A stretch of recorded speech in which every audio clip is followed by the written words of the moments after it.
اعوذ باللہ من الشیطان الرجیم، بسم اللہ الرحمن الرحیم۔ قل هو اللہ احد، کہہ دیجئے وہ اللہ ایک ہے۔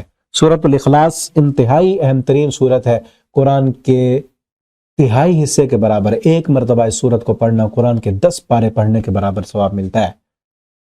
ایک حدیث میں آتا ہے ایک صحابی اس کو بار بار پڑھتے تھے، بلکہ 2 حدیثیں ہیں، دونوں صحیح البخاری میں، ایک بخاری شریف میں اور ایک جامع ترمذی میں ہے غالباً۔ تو ہر نماز کی ہر رکعت میں جب بھی تلاوت کرتے تو یہ سورت پڑھتے۔ تو آپ صلی اللہ علیہ وسلم کو جب بتایا گیا، آپ صلی اللہ علیہ وسلم نے ایک صحابی کے بارے میں فرمایا کہ اس سے کہو کہ کیوں پڑھتے ہو؟ جب انہوں نے کہا کہ یہ اللہ کی صفت بیان کرتی ہے تو اس لیے ہم پڑھتے ہیں۔ تو آپ صلی اللہ علیہ وسلم نے فرمایا اس کو کہو کہ اللہ کی اس سورت سے اس کو محبت ہے، تو اس کی محبت کی وجہ سے اللہ تعالیٰ بھی اس سے محبت کرتے ہیں۔ اور دوسرے صحابی جو تھے ان کو آپ صلی اللہ علیہ وسلم نے فرمایا اس سورت سے محبت کی وجہ سے اللہ نے ان کو جنت میں داخل کر دیا ہے۔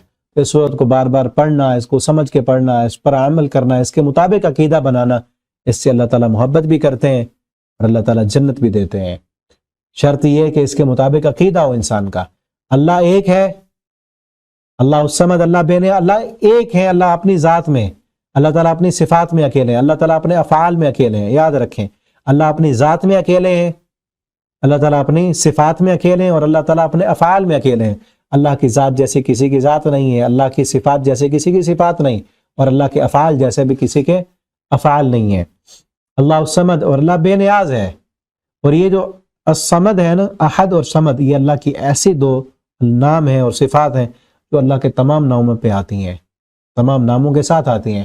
جس طرح اللہ تعالیٰ کا نام ہے رحمان، تو اللہ تعالیٰ اپنے رحمان ہونے میں احد ہیں کہ اللہ ہی رحمان ہے اور کوئی رحمان نہیں ہے۔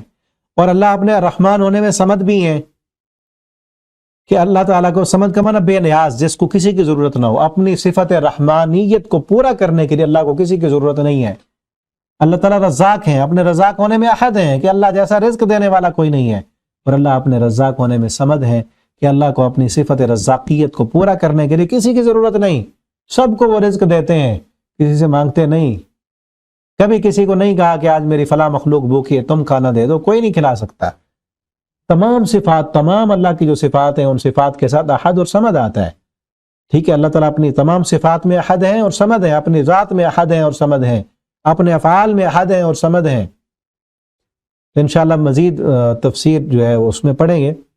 لم یلد، نہ اس نے کسی کو جنا، ولم یولد، نہ وہ جنا گیا، ولم یکن لہ کفوا احد، اور کوئی اس کی برابری کرنے والا، کوئی اس کا ہم پلہ، کوئی اس کا ہمسر نہیں ہے۔ آگے سورۃ الفلق ہے، بسم اللہ الرحمن الرحیم۔ یہ تینوں صورتیں جو ہے ہر نماز کے بعد پڑھنی چاہیے، اور جو ہے صبح شام 3 مرتبہ ان صورتوں کو پڑھنا چاہیے۔ قل اعوذ برب الفلق، کہہ دیجیے، اور سونے سے پہلے بھی 3 مرتبہ ان صورتوں کو پڑھنا چاہیے۔ قل، کہہ دیجیے، اعوذ، میں پناہ میں آتا ہوں، برب الفلق، صبح کے رب کی، من شر ما خلق، ہر اس چیز کے شر سے جو اس نے پیدا کی، ومن شر غاسق، اور اندھیری رات کے شر سے، اذا وقب، جب وہ چھا جائے، ومن شر النفاثات، اور پھونکے مارنے والیوں کے شر سے، فی العقد، گرہوں میں، ومن شر حاسد اذا حسد، اور حسد کرنے والے کے شر سے جب وہ حسد کرے۔ ان آخری 2 صورتوں کو معوذتین کہتے ہیں، اور یہ جادو کا علاج ہے۔ اگر اللہ نہ کرے کسی پر کوئی جادو ہے یا سایہ ہے یا کوئی جناتی شیطانی اثرات ہیں، تو ان صورتوں کو پڑھ کے دم کریں، انشاءاللہ ختم۔ اور پھر پڑھتے رہیں تو جادو کا اثر نہیں ہوگا، صبح شام پڑھیں، ہر نماز کے بعد پڑھیں، انشاءاللہ کوئی اثر نہیں ہوگا۔ بسم اللہ الرحمن الرحیم۔ قل اعوذ برب الناس، کہہ دیجئے، میں پناہ میں آتا ہوں، برب الناس، انسانوں کے رب کی، ملک الناس، انسانوں کے بادشاہ کی، الہ الناس، انسانوں کے معبود کی، من شر الوسواس الخناس، وسوسہ ڈالنے والے کے شر سے، الخناس، جو چھپ جانے والا ہے، اللہ کا ذکر سن کر پیچھے ہٹ جانے والا، الذی یوسوس، وہ جو وسوسہ ڈالتا ہے، فی صدور الناس، لوگوں کے سینوں میں، من الجنۃ والناس، جنوں میں سے اور انسانوں میں سے۔ ترجمے کا ہمارا جو ہے وہ الحمدللہ کمپلیٹ ہو چکا ہے، تو انشاءاللہ ہم تفسیر کا بھی شروع کریں گے، اور رمضان المبارک میں ہم خلاصہ تفسیر القرآن بھی پیش کریں گے۔ آپ خود بھی جو ہے سنیں اور غور کریں، اس پر عمل کرنے کی کوشش کریں، اور دوسروں تک بھی پہنچائیں۔ اللہ تعالی ہم سب کو قرآن پڑھنے، سمجھنے، اس کے مطابق اپنا عقیدہ عمل بنانے کی توفیق دیں۔ بارک اللہ لی ولکم فی القرآن العظیم ونفعنی وإیاکم فی الآیات والذکر الحکیم۔ السلام علیکم ورحمۃ اللہ وبرکاتہ۔